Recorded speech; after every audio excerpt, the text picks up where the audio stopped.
Here is a compelling product that I've started to see lately all around. So I was always curious how their computer cases stack up against the competition. Luckily for me, the company contacted me recently and wanted me to review one of their cases, and this is the Aqua 7. Hey guys, welcome back to How SS channel. My name is Ivan, and today we're looking at another exciting computer case. And I know it's been a while, but I promise you, I have a slew of new videos coming up. A lot of reviews of computer cases, a lot of reviews of keyboards as always. I have a couple gaming mice, other peripherals that we're gonna look at. But for now, let's check out right away this new offering from Okinos. All right, let's dig deep into the case and I will show you every single detail. If you've been with my channel, if you see any of my previous videos, you know that I go in every single detail, everything possible that you should be paying attention if you're planning on keeping this case for a while. As a lot of modern cases, we have plenty of new features implemented here and some missed opportunities, and I will talk about the negatives as well. Plenty of positives, but first and foremost, let's talk about pricing. The Okinos Aqua 7 is priced at $110 currently on Amazon, and they have different models: Aqua 5, Aqua 3. Obviously, those are the step ups, so the Aqua 3 will be the smallest, the Aqua 5 is kind of in the middle, the Aqua 7 being the highest or the largest. So the Aqua 3 is priced at $65. The Aqua 5 is priced at $75, and surprisingly to me, the 7 is priced at $110.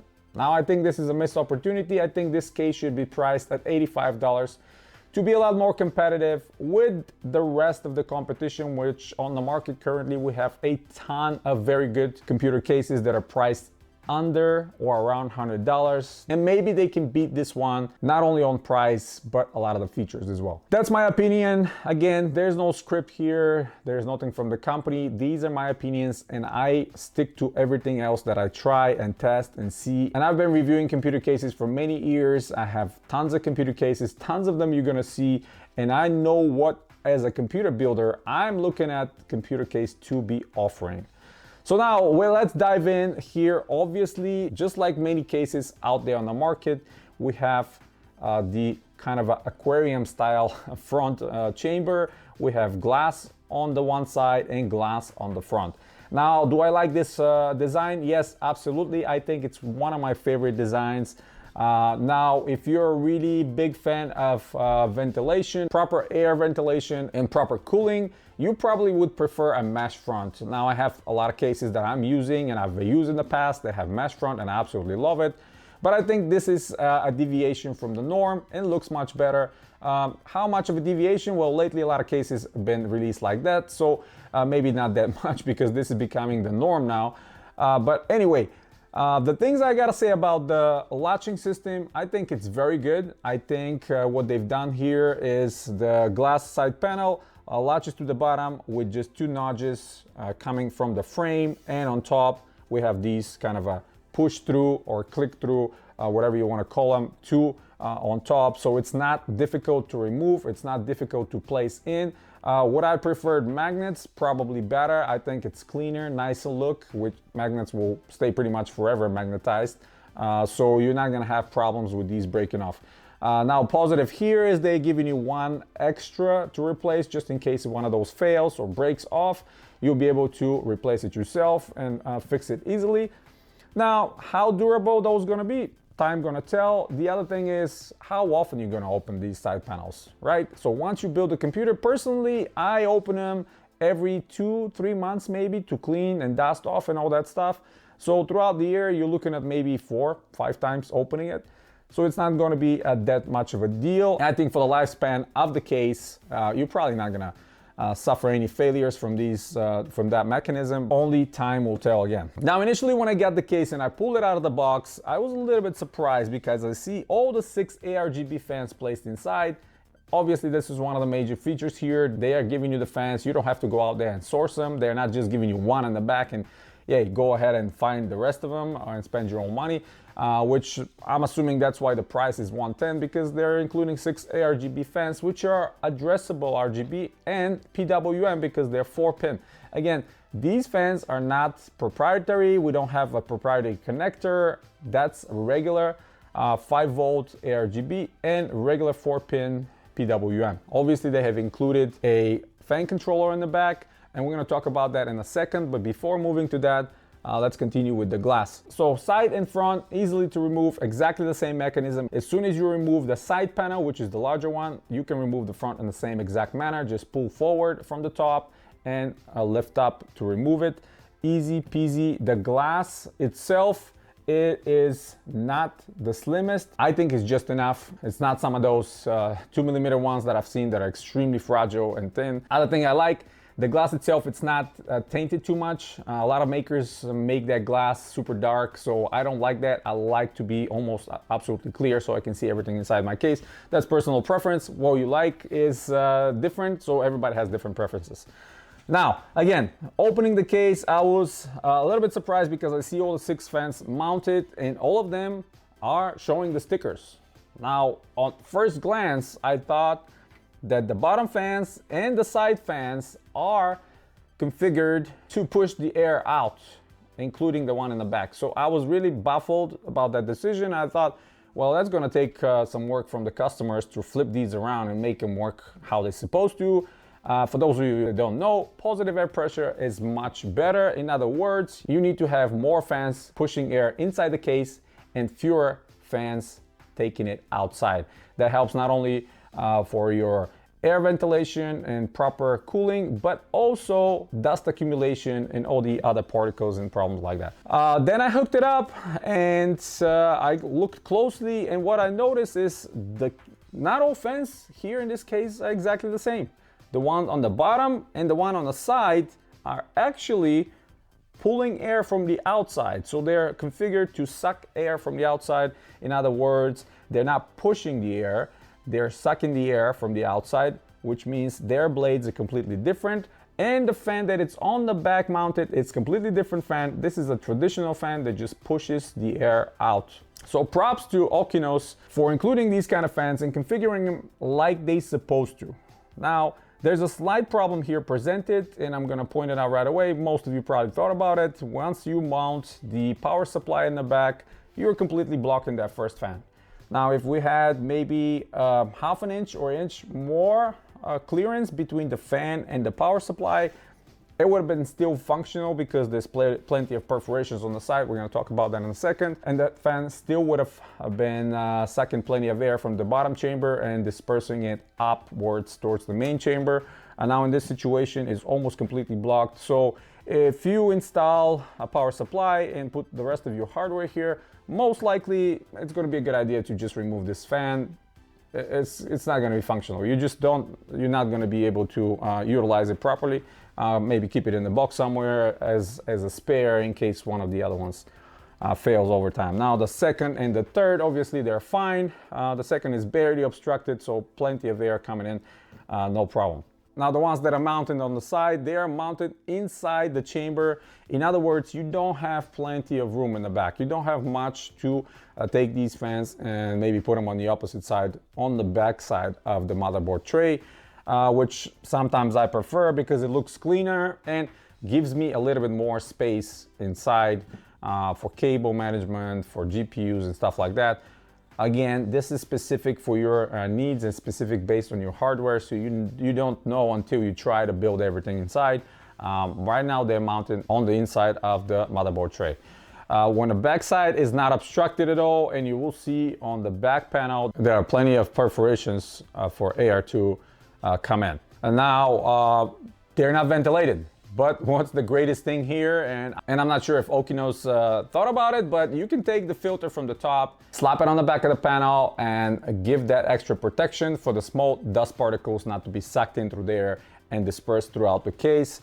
So this is a big plus. Honestly, I've done it before in other cases. And again, I'm not sure if the companies realize that or they advertise it. I personally would do that right away because if I have a 360 or 240 or 280 radiator on top, I don't need that mesh. I don't need that magnetic filter. I will remove it because the air is going to be pushed through. So rarely anything is going to be accumulated here, especially if you're using your computer constantly. So this is a magnetic filter, very nice, fine. You can just slap it on the back where the back panel is, and beautifully that air is going to be filtered. So every a week or so, depending on how dusty your environment is, or 2 weeks, you're going to take it off, wash it, put it back in, good to go.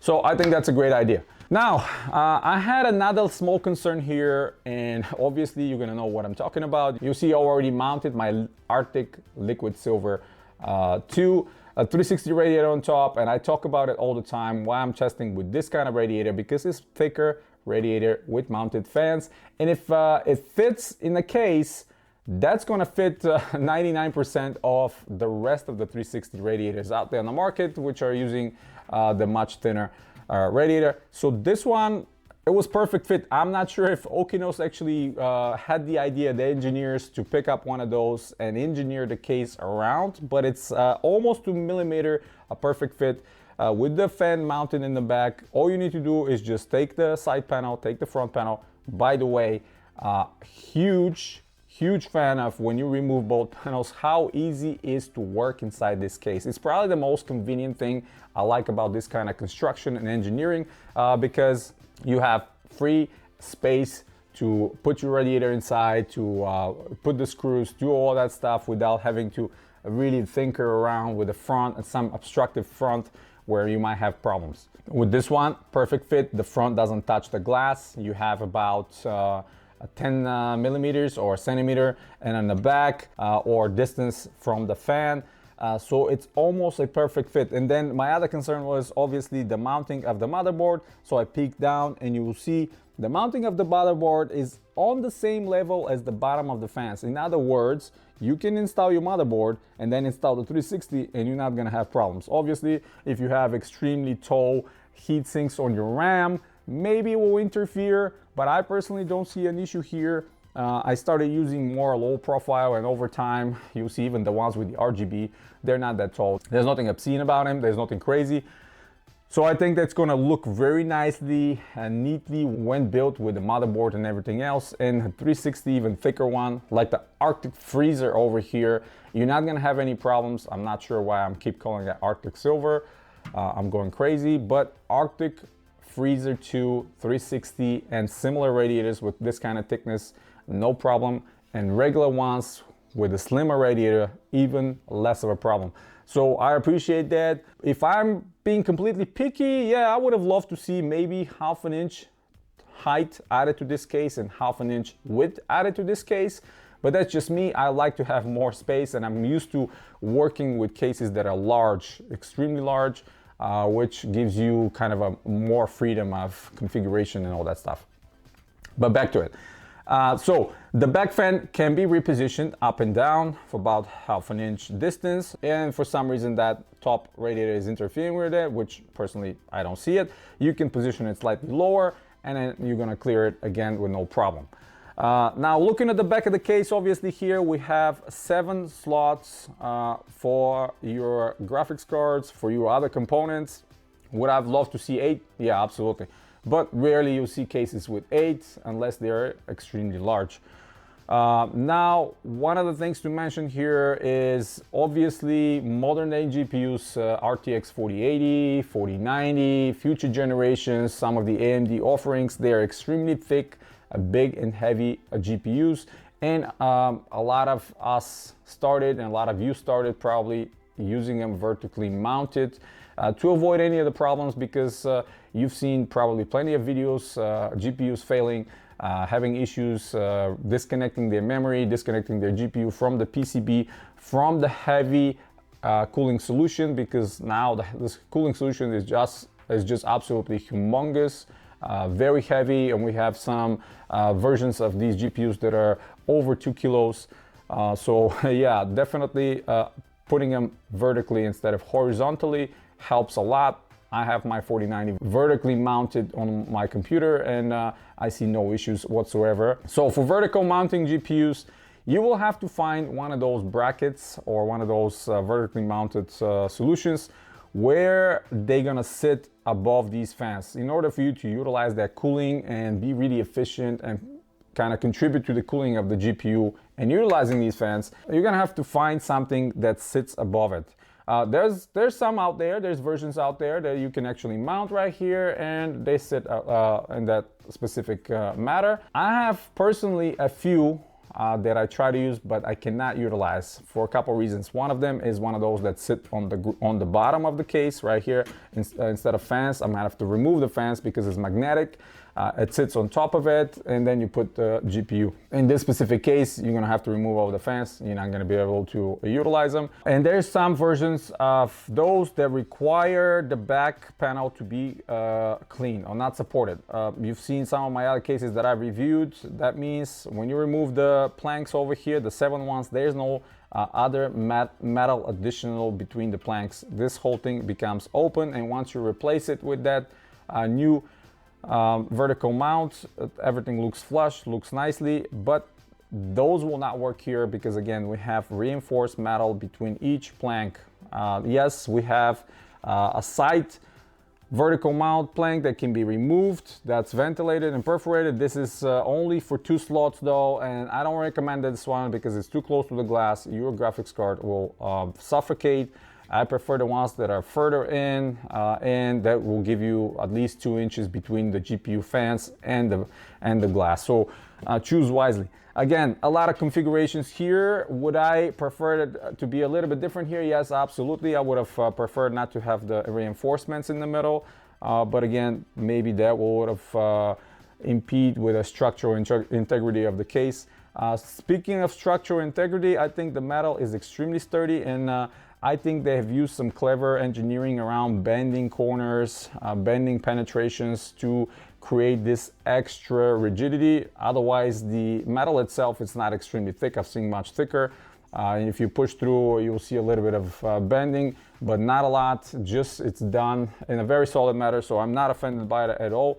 The 3 large penetrations on the bottom, which are next to the fans, are again wide open, pretty large, and kind of spaced evenly, so it gives you plenty of space to route cables here and connect to your motherboard. Love that solution. Same goes for the top ones. Top ones are unobstructed. Even if you put the 360, you have at least 1.5 inches distance between the 360 and the side panel, and you can route all your cables here again with no problem whatsoever. Plenty of tying points over here for zip ties. They're giving you only 5 in the pack, but if you're a computer builder like myself or enthusiast, you probably have a bag full of zip ties that you can use. So there's tons of tying points that you can create a really nice and tight cable management, hide the cables, and do all that great stuff. Now, if we look at the back side of the case, plenty of room here when it comes to hiding your cables. Now on the bottom, we have one caddy that allows you to install a regular old school size hard drives, one in the caddy, one on top of it. Personally, I moved away from these kind of hard drives for a long time, unless it's a server. I have a server at my home, which is full with caddies like that, but it's just a server computer. It's not a gaming computer, and I don't care how the case looks like. Where in this specific case, I'm most likely going to remove this caddy just to give more room for ventilation and for the cables from our power supply. Unfortunately, that caddy cannot be reconfigured to be forward or back. It's kind of like this static place. So personally, I'm going to remove it. It's up to you what you want to do. You can install some 2.5-inch drives on top of it, SSD or hard drives. And right behind where the motherboard sits and next to the fan controller, we have a place for 2.5-inch SSDs again. The whole bracket is held by just one screw. You unscrew it, you take the bracket out, mount your SSDs, put them down. Plenty of room for that. Now, if we move to that bottom chamber and discuss it. Now, what's one of the things that I absolutely love here, and if you've seen a couple of videos back on my channel, I reviewed a case that had similar perforations of the bottom chamber, but the front side was completely obstructed. So it was not functional. It was more of a visual pleasure, and only the front of the case was completely perforated. Now here, what Okinos has done, they've done what needs to be done, and all around the front and the side are completely perforated. That way these fans have some way to bring air through. Yeah, the backside is not perforated, or at least not completely, because you have only the perforation for the fans that extends all the way down and gives a little bit more air. But I think these perforations are plenty and they're fine enough where not big dust particles getting inside, and you can clean it easily. Another thing that I love here is the placement of the IO, power and reset button, or in this specific case, LED button on the front lower side of the case. Most of these cases will sit on top of a desk for us to enjoy it. Just like myself, my cases are also sitting on my desk on my right side, and I really don't like when the buttons are on top, because I'm sitting down on my desk, I have to get up and press the button. I know it's petty, I know I sound like I'm lazy, but it's much more convenient to just sit down, reach and press the button, or reach and plug in USB stick on your USB port and stuff like that. So over here we have one USB-C, two USB 3s, we have the combo headphone and microphone jack, the reset or LED switch button, and we have the power button, which have very nice click. They're kind of a flush with the metal, so it's really a high quality implementation here. And the way it's wired right now, this LED button will change the different LED options for the fans. So if you want to use it as a reset button, you're gonna have to unplug it from the fan controller, plug it onto your motherboard and use it that way. But of course, you can control that fan controller through your motherboard if you want to do that, or if you prefer that. You can just plug it into your motherboard ARGB and your motherboard fan. Just make sure that it's not plugged into a pump header. They have a nice sticker on the back that says don't plug it into the pump header, maybe because of the higher amperage that those are supplying. Now, if we talk about the fan controller, everything is pre-wired, which I absolutely appreciate. The only problem I have with this fan controller is the fact that only houses these fans that are included.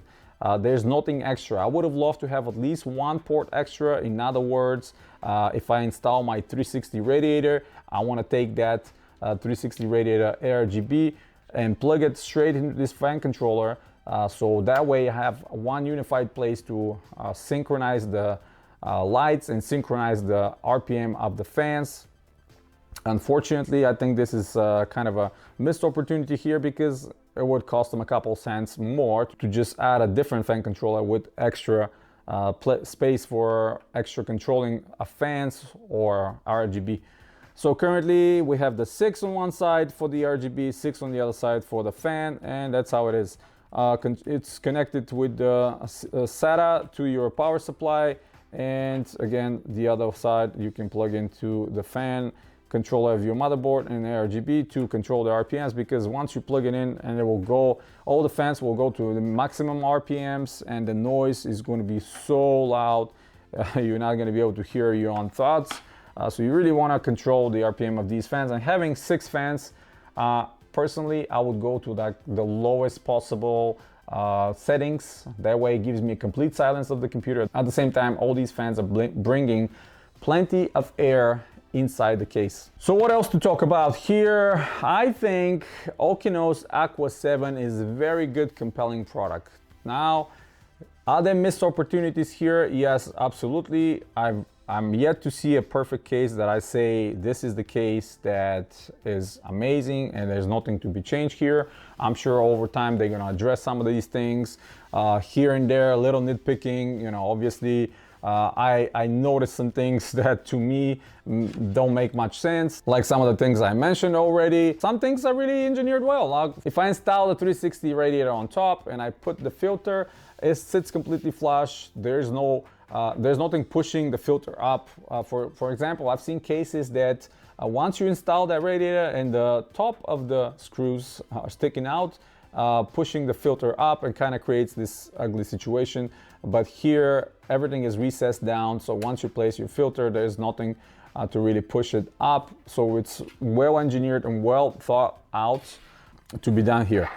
Now if we look at down of where the computer feet are, the computer case feet are, we're looking at probably less than an inch, maybe 2 centimeters from the desk.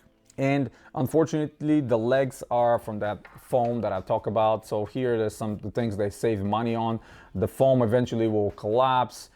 it will completely compress, and plastic will be what will be touching the desk or the ground, which is not ideal. You're gonna try to move your computer, it's gonna scratch the top of it. So I prefer rubber. I don't think it will cost them too much more to just add 4 rubber pieces that are completely stuck to the top of the surface. With the foam, no matter how much components you have, it's very easy to move that case around, and I don't like that kind of feeling. If you look at the chamber where the power supply sits, great thing on their part, and it's again cheap. It's a very cheap solution, but a lot of computer makers don't even implement that. You'll see that they have added 2 larger strips from that same foam on the inside of the power supply chamber. That way your power supply does not sit on the metal, does not shift back and forward. It's not going to get scratched. This foam, it's going to stay a little bit longer the way it is because the power supply is not as heavy as the whole case. So sitting on top of it is going to be really nice. It's going to give you much more silent and snug feel. I like what they've done here, and this is great. Now the power supply filter on the bottom is one of those cheapy ones. There's no tray you pull out. There's none of that stuff. You're going to have to tilt the whole case and take that filter if you want to wash it and stuff like that. So again, cheaper implementation here of some things where they save some money. You can see now all the perforations in the front and on the side. It's completely ventilated. I love that. This is how it needs to be done. You see the screws on the back of the panel are actually plastic over a metal screw. Now this is again very cheap implementation. I haven't seen this kind of implementation for a long time, but maybe the companies are moving towards that to save more money. I prefer full metal screws or thumb screws that are actually heavy and durable and larger. When you grip them with your thumbs, they're actually comfortable. Now these, not so much, and they're not kept as well. So once you take them off the back, they are falling completely off. So you better be sure not to lose them. Otherwise, you're gonna have to source some of your own and replace them. And what else I can say here? That's pretty much it. I mean, this is a very compelling product with a lot of good ideas, with a lot of convenient features, with a lot of things that the company thought about. Now for future reference and maybe just some changes, these are the things I would like to see implemented or changed. 1/2 inch or 1 inch height, 1/2 inch or 1 inch width, and removing the metals between the planks on the back, so you can use different type of vertical mounts. That way you have more options to mount your expensive new GPU vertically. Obviously with the length of the case, you can use the maximum 4080s, supers, 4090s, no problem. I think they're not gonna touch the front of the case. Yeah, it doesn't have GPU support. Now, if you go to regular routes and you want to mount them horizontally instead of vertically, I would have loved to see some sort of implementation of GPU support from the back side here, from the motherboard tray, preferably, like some of the cases Deepcool has. Just a little metal finger right here, basically supporting your GPU, not anything in the front, like you guys seen on the Thermaltake cases. But again, these are just little things, again, very specific, not something that I would say it's completely negative for the case. There's nothing really offensive here that you might look at and be like, no, that's a deal breaker. I think the only deal breaker here in this situation is the price. I think at $110 plus tax, you might have a better options. If they lower the price to 85, maybe 90 maximum, where you stay under 100 even with tax, I think that's going to be a much better solution, and you're going to love and enjoy this case for a much longer time, and you're not going to be thinking about replacements. Again, huge thank you to the company sending me this computer case. I would love to see some of their other products over time. I think they have some very compelling products. They even have a model that features the dual chamber, the back side, the front side, the kind of tilted power supply in the back. I'm actually curious to see that one. Kind of prefer them. I don't know what it is. I think it just gives the perspective of having a lot more room in the main chamber and not obstructed. But anyway, that's a subject for a different conversation. Maybe I'll look at some of those in the future. I have a couple of Antec cases I'm gonna review for you guys. I have a Bitfinex one, I have Zalman, I have Cooler Master, so stay tuned to the channel. There are going to be a lot of interesting and compelling products that I can help you make an educated purchase. Obviously, we want to save some money, and if we want to buy a computer case, it better be as close as possible to the best we can get for the money and our budget. Obviously, new keyboards as well just came into the channel that I purchased from Amazon to show you guys. So each one of you subscribing to the channel helps me a lot. Each one of you hitting the thumbs up helps me a lot. And of course, each one of you checking the link in the description of the video helps me a lot. With just a cup of coffee, gives me some budget that I can work with and show you more products. So that's pretty much it, guys. Hit the thumbs up if you like the video. Stay tuned to the channel. Subscribe if you're new. Check out some of the other videos coming very, very soon. And as always, guys, you have a wonderful day.